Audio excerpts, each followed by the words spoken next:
Every 30 seconds, someone becomes a slave. Over 10 million of them are children.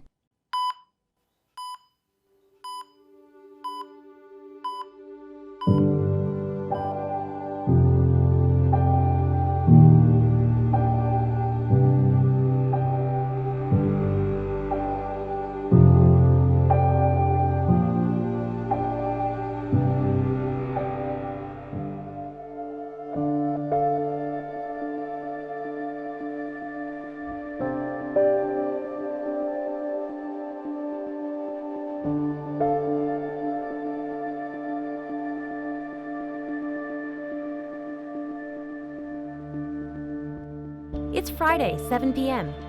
The city is alive. The lights are on, and nightlife has just started. For most of us, especially in the Western world, it's a time to hang out with friends, to just have some fun or relax. But sadly, the realities of life are far different for too many. They are here, walking amongst us, every day, yet hidden in plain sight. They're the 40 million people that are enslaved around the world. It's difficult to grasp the concept of human trafficking. It seems like something that takes place far away from us in remote areas, and it never crosses our mind that a girl or boy in our neighborhood, or a woman we see sometimes at the grocery store, could be victims of such heinous crime. One thing's for sure, if we want to prevent or put an end to it, we need to know what the enemy looks like. It truly is modern-day slavery. We see men and women being exploited for gain, being treated like property, even things like tattoos that are, we call it branding, where a trafficker will put their mark on a person's body and they're being treated like property. And there's so many correlations to what we've known about slavery. People's wills are overborne somehow in the process, whether it's through force, whether it's through fraud, whether it's through some sort of coercion. Such that they are no longer have choice, they no longer have freedom, they no longer have control, all of which would constitute slavery. In its simplest terms, it's exploitation of vulnerability. As one pimp put it, if you don't have a vulnerability, I'll seek to create one so I can exploit it. One of the cruelest forms of slavery, which we will now focus on, is the sexual exploitation of adults and children. We've invited leaders of organizations that are fighting trafficking to shed light on this subject that is advancing in the darkness. Sex trafficking specifically is when somebody is sold for commercial sex, and that can be prostitution or pornography, and that they're sold against their will. So that's through force, fraud, or coercion. But what needs to be stressed is that anytime a child is used for commercial sex, whether that be child pornography or prostitution, it is considered sex trafficking because children are inherently vulnerable. Sex trafficking seems to be something that happens far away from us. But is that the truth? How big is this criminal industry? And has the problem reached America?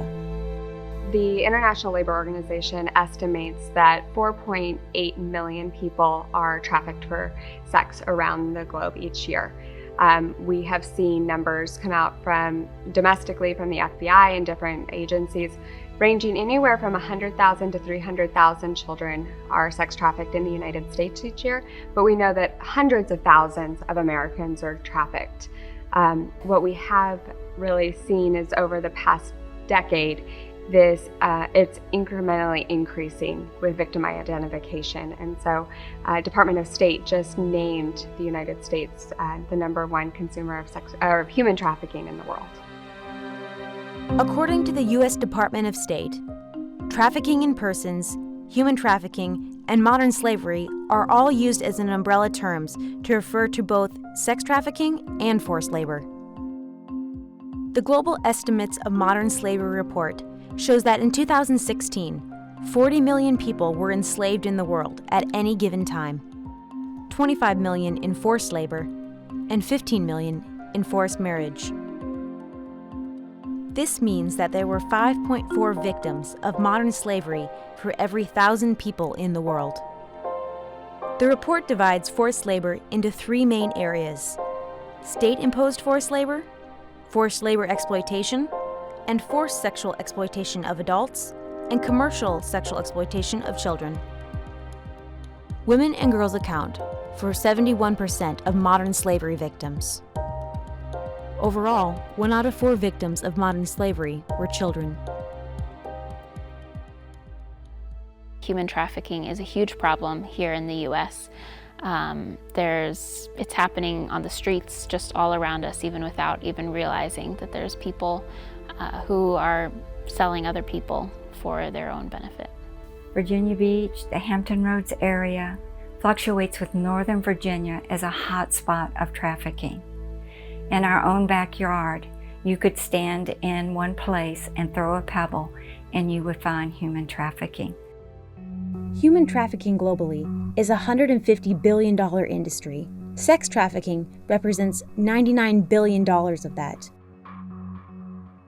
I think that in America, we have a hard time sometimes understanding the term even human trafficking, because I think that trafficking is misleading. It makes somebody believe that it requires that an individual be transported from one location to another, when in reality, many of these victims will never leave the location in which they were originally living. When it comes to children, we see 40% of children are trafficked by a family member. And so I think that's what's really hard to wrap our mind around, is it's not the red light districts that we see overseas. It's not maybe as overt. It's really a industry that hides in plain sight here. When you think of the word human trafficking, right, it can be confusing because you're thinking of humans, and then trafficking of humans. And so a lot of people mix that up with the word human smuggling, right? So because smuggling deals with the movement of something or people, human trafficking is actually doesn't necessarily have to involve the movement of people. And so if you look at human trafficking as exploiting people to your benefit. And so a trafficker would find someone who is or who has some vulnerabilities, which could be a number of things, and then they take their vulnerabilities and use them to make money off of them, or use them to have an exchange of service. From the young children to adults, traffickers target the most vulnerable, exploring their weaknesses. And the victims can be anyone from anywhere. Anyone can be vulnerable to sex trafficking. When you get to meet these women who've come out of it, who are survivors, it's not one specific profile. It's young and middle-aged. It's all races and different socioeconomic backgrounds as well. Broken homes, foster care, runaway youth for a variety of reasons because of sexual abuse. So think of where young people hang out, where people go, and there can be a place where people are being trafficked. So when traffickers are looking for victims, they're looking for people who have a vulnerability that they can exploit. And a lot of times they can just sense on a person, especially in a young person or even an adult, a brokenness. Maybe they're not able to look eye to eye with the trafficker, and their head is down. It's the body language, and they can they've just have that sense of being able to look at that person, or maybe they know the history of the person that they're taking advantage of. But they're looking for those vulnerabilities in a victim, and when they see that, they're able to exploit it. Think of somebody trolling the internet, looking for a young man or woman who is trying to figure out, am I pretty? I just had a fight with my boyfriend. I just have had a fight with my parents. I just had a fight with my friends. I don't feel accepted. Does anybody really understand me? Asking these questions, putting their life out there, and you have people trolling the internet, whether male or female, who are looking for that person. So traffickers use many methods to be able to lure victims in. We call it the grooming process. So in that grooming process, a lot of times it starts out with the trafficker befriending a victim, finding out about what they love, what they like, what their insecurities are. There's oftentimes a period of them just doing some work of just understanding who the victim is, and really understanding what their insecurities are, or what their dreams are, or what their goals are. And then they start to feed into those things. And as they're feeding into those things, they build a trust relationship, they build a strong rapport with them. Oftentimes, they fast track the relationship and they're talking about marriage and love and those things that maybe somebody who has an insecurity or a history with abuse is looking for somebody to love them. And so they'll feed into some of those basic human needs of wanting to be loved and accepted. One of the things that my trafficker did for me was he heard me and he listened. And I was sexually abused from the time I was 7 to 14. And my trafficker, I was sitting with him and I was telling him about all the stuff that happened to me when I was little, which these were my vulnerabilities. And he was learning them from me, right? So he didn't come up to me and say, hey, I'm a trafficker or I'm a pimp. He came up to me and wanted to know more about me. And that's what I needed. I needed someone to listen to me. And I always say that he said something very specific to me that really drew me in. When I told him about my sexual abuse experience, he said to me, I'm sorry that happened to you. And no one had ever said that to me. Like parents or teachers, counselors, church community, no one ever said, I'm sorry that happened to you. He was the only person that said that in my life. And so when he said that to me, I felt validated, heard, understood, belonged, right? I felt all those natural needs that we all have, we want to be fulfilled. And so that's what traffickers do. He did buy me things, but what I needed was someone to listen to me. And he knew that, he understood that. And that's how he met my need. Traffickers become friends of their victims and lure them into the sex trade, where they are forced to prostitute themselves.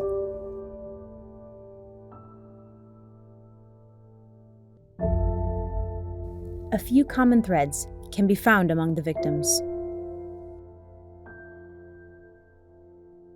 A lot of times in the past, a lot of the ladies have been exposed to sexual ideas at a young age. They may have also been exposed to drugs. Possibly they have had a pregnancy early in life. The majority of women that we're seeing in the sex trafficking and commercial sexual exploitation, the industry, have a history of abuse.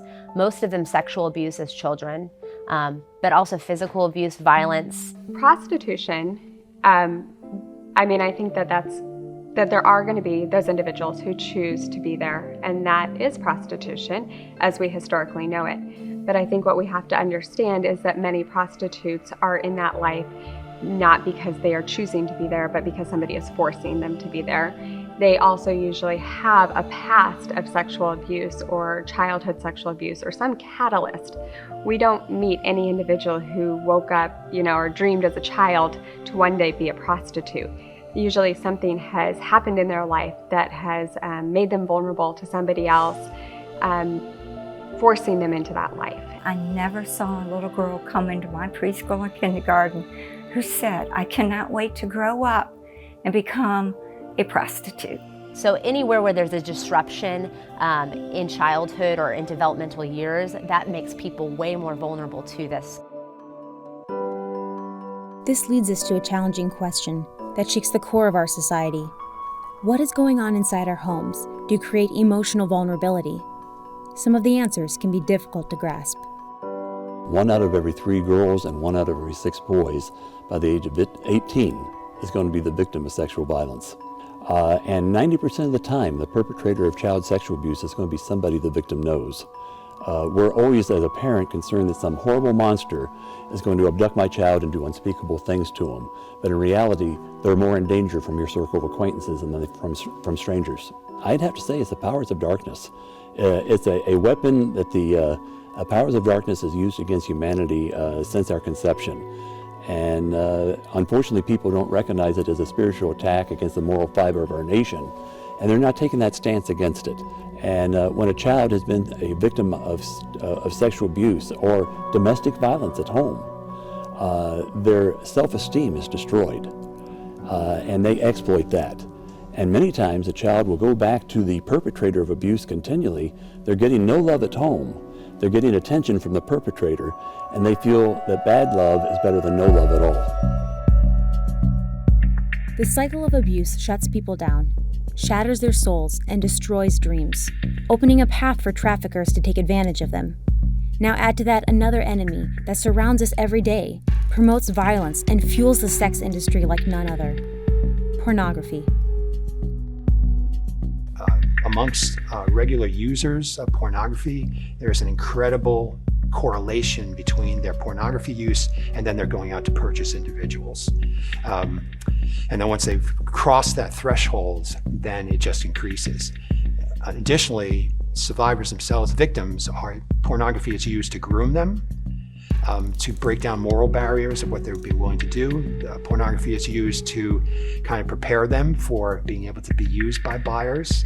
And typically and very frequently, buyers will bring pornography, bring magazines, bring things, and they'll show them and want the person being trafficked to carry out these actions, some of which can be quite violent. The truth is that sex trafficking exists because of one reason: there is a demand. So, who are the buyers? Millions of Americans are purchasing commercial sex every single day. We see the buyers come from all walks of life. We've seen them be businessmen, we've seen them be politicians, we've seen them be pastors. The buyers are men, women. They're of all different backgrounds, all different professions, every profession you can think of.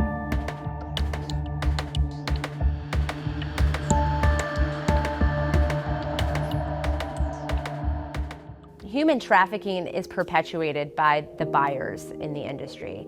So Johns are a lot of people in our world that we interact with every day.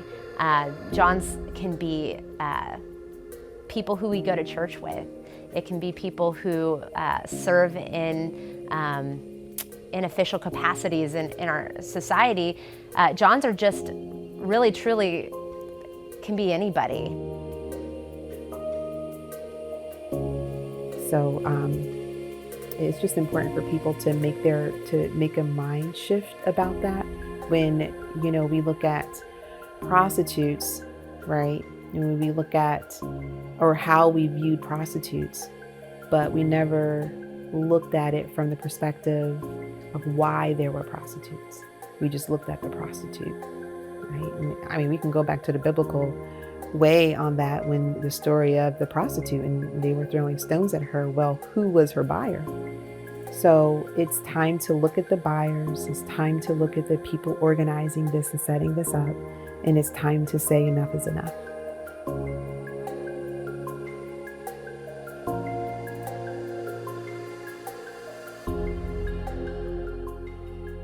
Unlike other kinds of illegal trades, like drugs, for example, once you use the drugs, it's gone. But sex trafficking uses humans, and therefore they're a renewable resource that can be used over and over again. And so the amount of money that people make off of sex trafficking is huge. A pimp said once that he could sell a kilo once for drugs, but he could sell a 13-year-old girl 6,000 times a year. And that's why it's so prevalent. It's all about the money. This is a war, actually, on the souls of our children. And the church needs to go in. We need to put on our armor, and we need to go in the devil's den, and we need to take back the souls of our children. In such dangerous and degrading situations, why wouldn't a victim leave in the first opportunity?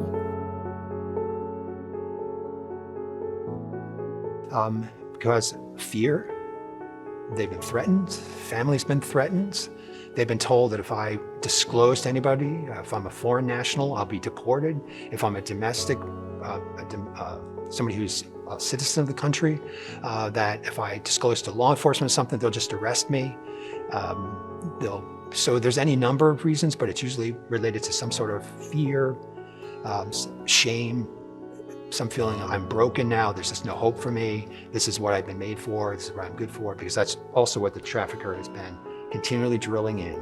This is what you're made for. And if they have a history of sexual abuse, it just plays into it, because that's usually part of that process too. the trafficker actually brainwashes them into believing that it's their fault, that it was their decision to do what they're doing. Victims, they don't realize that they are victims when they're being trafficked, because remember, they're being lied to and being coerced. And even once they're being taken advantage of, that's hard to admit that you fell into this trap. Some, yes, will be physically bound. Some will be tied up, and those situations are horrific, and the physical manifestation of the abuse is there. But I think we also have to recognize the mental bonds, that they are tied to their trafficker in ways that it's Stockholm Syndrome. They relate to their trafficker. They feel like they are responsible for part of their trafficking situation. They are shamed. They are told they are of no worth, no value. And when you begin to believe the lies that somebody is putting in your mind day in and day out, you don't know where else to go. So the first thing we have to do with a victim is help them understand how they were groomed and manipulated to make them believe that this was their voluntary choice. It wasn't. And in fact, we work in a lot of local jails, and we teach a human trafficking class. Part of that is looking at how the pimp grooms and manipulates his victim. As the women hear, or men, hear how their vulnerabilities have been used against them, the light bulb comes on. And they're then being able to see, wait, this wasn't my voluntary choice. I was processed into this. I was groomed into this by my vulnerabilities because I believed this person really loved me. This person, I trusted them. And then they used that trust to turn it against me, to get me to think that this was my choice. Hundreds of thousands of people are trafficked in the United States each year, including American children. Only 1% are rescued. The other significant challenge that we face is that there aren't many places for these people to go once they are rescued. In the United States, there are just over 1,000 beds in restorative care homes for adult survivors of trafficking. In 2018, we only had 100 beds for child victims of sex trafficking in the entire United States. So where are we supposed to put these kids? What hope are we supposed to offer them that looks better than their current situation when we're telling them that they're going to go to juvenile detention, a mental institution?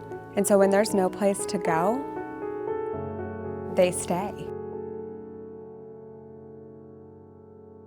Women, men, and children are enslaved every day. As we have learned, they can be anyone from anywhere, even a girl next door. But it is time for a change. The darkness that keeps this degrading industry working needs to be stopped. As Americans and people of faith, we can no longer remain silent. It is time for the church to rise up, learn how to fight this battle, and live out God's heart for justice. I think it's really important to get expertise. I think working with parachurch organizations that have the expertise and experience that a church can partner with, learn from, maybe train some of their own people to understand the issue, have the resources and have the referrals that you can give when you meet someone who's been trafficked. And really what they have to do is partner with organizations that are doing the work.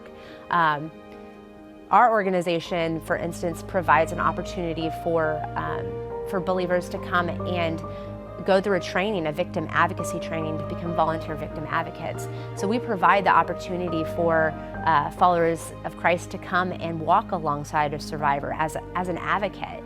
The church needs to have the hard discussions about issues that feel taboo. We have to thrust it into the light, because the longer that we allow it to grow in the dark, the more people that are affected, and this has generational impact. The church community is the best community to address this issue, because there's a term that's used in Uganda, East African brothers and sisters use. It's Ubuntu, which simply embodies this concept that within the church are all the tools needed to combat any social justice issue, if only the church will be the church. Put aside your own version of what is comfortable and be willing to love the ladies generously exactly where they are. I did hear once somebody said that if we are expecting people to look like we look, then that is a different gospel than what the Lord Jesus preached. For a victim of trauma, they just need the consistency of a loving church to show them who God is. Love them generously and unconditionally, and through that, allow the Lord to work in their lives to transform them. So some practical tips that we can give to pastors and elders and those in leadership in their churches is to, one, bring this to the awareness of your congregation. And so the role of the church, I believe, is to surround the community, to understand how it intersects so many different individuals in our community, and be a landing place for survivors, for buyers, for even traffickers. Like, we have to understand how we have to still have grace in the midst of an issue that's really challenging. How do we not shame the buyers but come alongside even them? Because often they are victims of abuse as children as well. And so it's how do we show the gospel through something that is hard and dark, but say that at the end of the day, God has the ability to restore and redeem what is broken in our world. And if we invite him into it and we as the church rise up, we have an opportunity to truly change the tides of modern day slavery. When your will is overborne to do something that you know you weren't created for, it leaves that feeling of shame and that feeling of like, how did I bring this upon myself? Because we always tend to self-blame, and the trafficker creates that scenario where it's us blaming ourselves, because if we had been smarter or prettier, if we had done this, that, or the other thing, then this wouldn't have happened to me. So somehow I'm at fault, I'm broken. But God wants these men and women to know how precious they are to him, that he gave his life to deal with the injustice that has happened to them and to see them restored. And when the church acts out of that heart of restoration, without, as the prophet Isaiah 7:58 said, without the pointing of the finger, without the judgment, and embraces, then we can see lives transformed. And so the survivor can know, I didn't do this, it was done to me, and there is help for me, and God does love me. In fact, one survivor put it this way, I never knew that people cared, or that God loved me, but you have proved me more wrong, to the organizations, that were helping her to walk a new way.